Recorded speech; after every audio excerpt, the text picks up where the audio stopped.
Hello and welcome back to Reading Past Midnight. I'm your host, Ron Rutstein. Stick around till the end of the video when I'll explain how you can enter the contest to win this particular copy of Nathaniel Hawthorne's Tales and Sketches from the Library of America. I'll be doing a giveaway as soon as we reach 100 subscribers. This copy will be given away to the winner of the contest, and I'll explain how to enter at the end of the video. One of the things that I want to do with this video is go on a quest, the quest to find the greatest novel ever written. And that's a little tough, right? So where do we begin? Is there such a thing? What is the most important thing about the quest? Well, the most important thing about the quest is the quest itself, because there's no such thing as the greatest novel ever written. So where do you begin? You can go on the internet. You'll find lists of the 100 greatest novels ever written, the 10 greatest novels ever written, the 500 greatest novels ever written. And there are going to be certain things that are similar in the lists. You're going to have probably War and Peace is going to be on every one of those lists. Everyone's list is going to be slightly different. So as we compile our list here, we need to have a starting point. So I found this particular book at a library book sale a while back. This is called The Top 10, and this is Norton Books put this together. This is the top 10 writers pick their favorite books. Some of the writers in this list took this from the perspective of their favorite books, and some of them took it from the perspective of the greatest books ever written.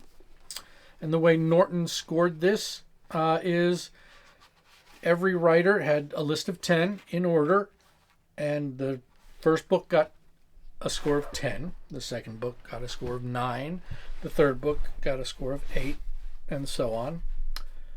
And then they gave each a score, and the books that got the highest score were ranked. Every book that was mentioned was ranked, so you can go in and find all of the books and their respective points. The book that got the least points is, and there are a bunch of them that were only mentioned by one particular author, and at the bottom of their lists, since they were at the bottom of the lists, they only got 1 point.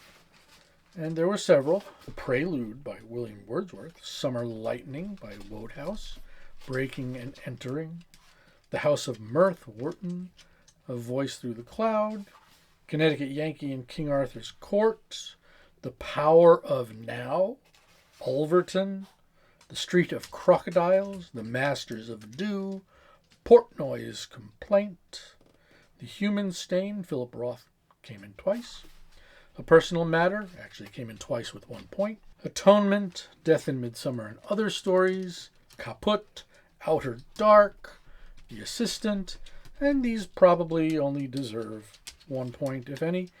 Harold and the Purple Crayon, which is Power's list, and he approached it from a very different perspective than anyone else in this book.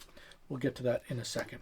But I want to give you the top 10 and give you just a brief reaction to these from myself, and some that would not be considered in the greatest novel ever written because they don't fit the category in the way I'm looking at it. So the top 10 list. First place was Anna Karenina by Tolstoy.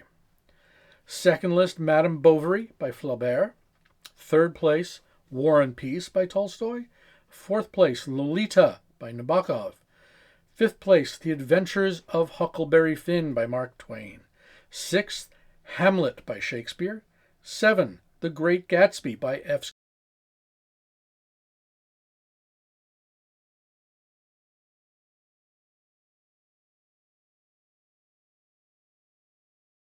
Eliot. So, in search of the greatest novel ever written, Hamlet, although it's great, is not a novel, it's a play. So that would not be considered in what I am looking for or what I am in quest of. Absolutely, it is great. It deserves to be in anybody's probably top 10, top 100 list, as does Mitzi. Come here, Mitzi. Come here. Mitzi deserves to be in the list of the top 10 greatest dogs ever, right? She's 11 years old, and she is a wonderful companion. And she likes to sit on my lap when I'm reading sometimes. Sometimes she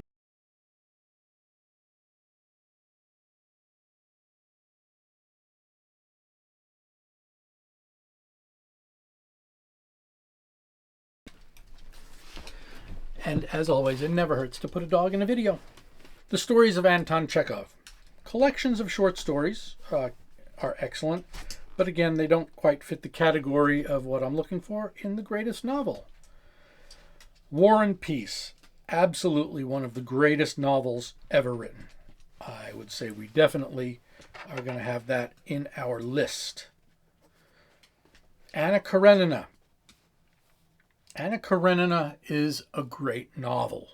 I would say that that definitely belongs on the list as well. Madame Bovary, here we have one that I have not read. So that's something that is going to be in our list of to read, for me to read, while we're on the quest. Lolita. Lolita is a very interesting novel. Obviously, for those of you who read it or are at least familiar with it, it's a novel written from the perspective of a pedophile. It is psychologically disturbing, and it deserves discussion. And at some point, I think we should discuss that here on the channel.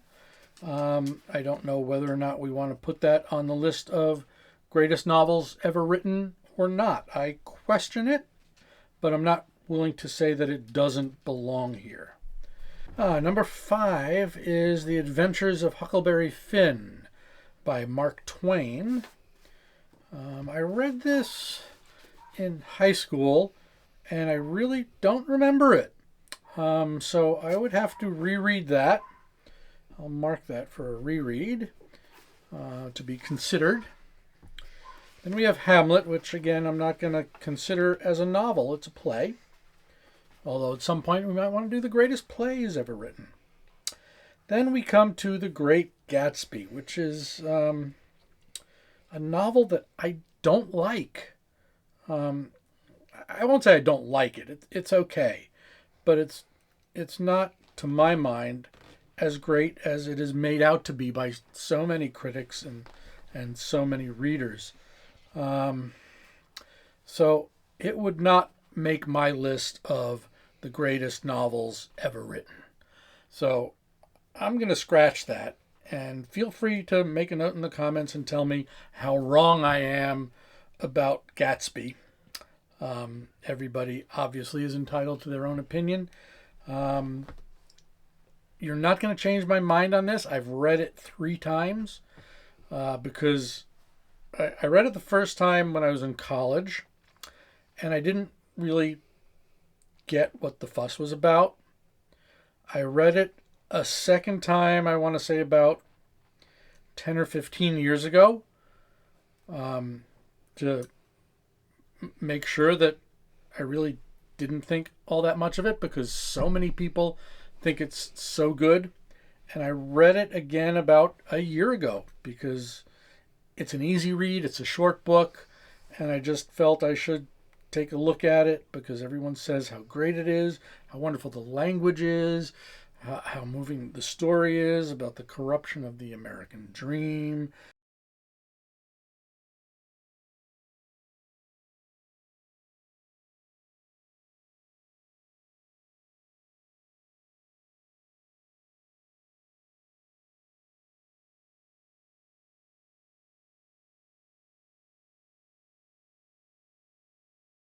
Of lost time. This is on a lot of the top 10 lists. Very, very long book, 7 volumes. I've read volume 1. I have not read the other volumes. I liked it. It was okay. It's definitely something you've got to have the time to dedicate to it, and I've never really had the time to dedicate to it. So we'll put that in as I need to dedicate time to it. Middlemarch, George Eliot. That's also one that I never read. So we're gonna take a look at that one too. That's gonna be on my to-read list as we go on this quest. So again, this is the Norton, the top 10. And as we get into looking at this, one of the things that I really like about this is you can take a look in here and see some of your favorite authors. You can take a look at what they consider to be great. So here's Robert Pinsky, for example. His list consists of the Odyssey, the books of Samuel, biblical, King Lear, which I do like better than Hamlet, the Divine Comedy, Ulysses by James Joyce, the Hamlet by Faulkner, Alice's Adventures in Wonderland and Through the Looking Glass, Dead Souls, the stories of Isaac Babel, and A Connecticut Yankee in King Arthur's Court, which I loved. I loved that book. And he notes this as 10 works of fiction that have been great for me. So he's not making any claim that these are the greatest ever written, but he is clearly identifying them as works that he considers great for him. And I like that he did that. Richard Powers is one of my favorite authors, and he took a very different approach, and I like the way he did that. At age 5, his favorite book was Harold and the Purple Crayon, which is a great little kid's book. At age 10, the Bible and the Odyssey, Dead Heat, he says. Age 15, The Lord of the Rings. Yeah, I loved that when I was early high school years. Age 20, Ulysses. I would not have gotten Ulysses at all at age 20. Age 25, Moby Dick. Age 30, The Magic Mountain by Thomas Mann. Age 35, Proust in Search of Lost Time. Age 40, Great Expectations. Age 45, My Antonia by Willa Cather. I didn't really like that much. Age 50, Something Wholly Unforeseen That Will Change All These Others Again. Okay. I guess he wasn't 50 yet when he wrote this list. Stephen King, The Golden Argosy, Adventures of Huckleberry Finn, The Satanic Verses, McTeague, Lord of the Flies, Bleak House, 1984, The Raj Quartet, Light in August. I loved that. And Blood Meridian, probably the most brutal novel ever written or that I have ever read so far. Here's one with the Brothers Karamazov up on top. Yeah, to me that the Brothers K definitely belongs up there. Again, Blood Meridian. Barry Hannah. I've never read anything by Barry Hannah. Alan Gurganis has The Tin Drum on his list, which is a phenomenal novel. Another play, The Importance of Being Earnest. Absalom by Faulkner. Middlemarch, stories of Anton Chekhov, which are great. Edwidge Danticat, excellent novelist. Their Eyes Were Watching God, Zora Neale Hurston. The Stranger, Germinal, powerful book. Invisible Man by Ellison, another powerful book. 100 Years of Solitude, beloved, amazing.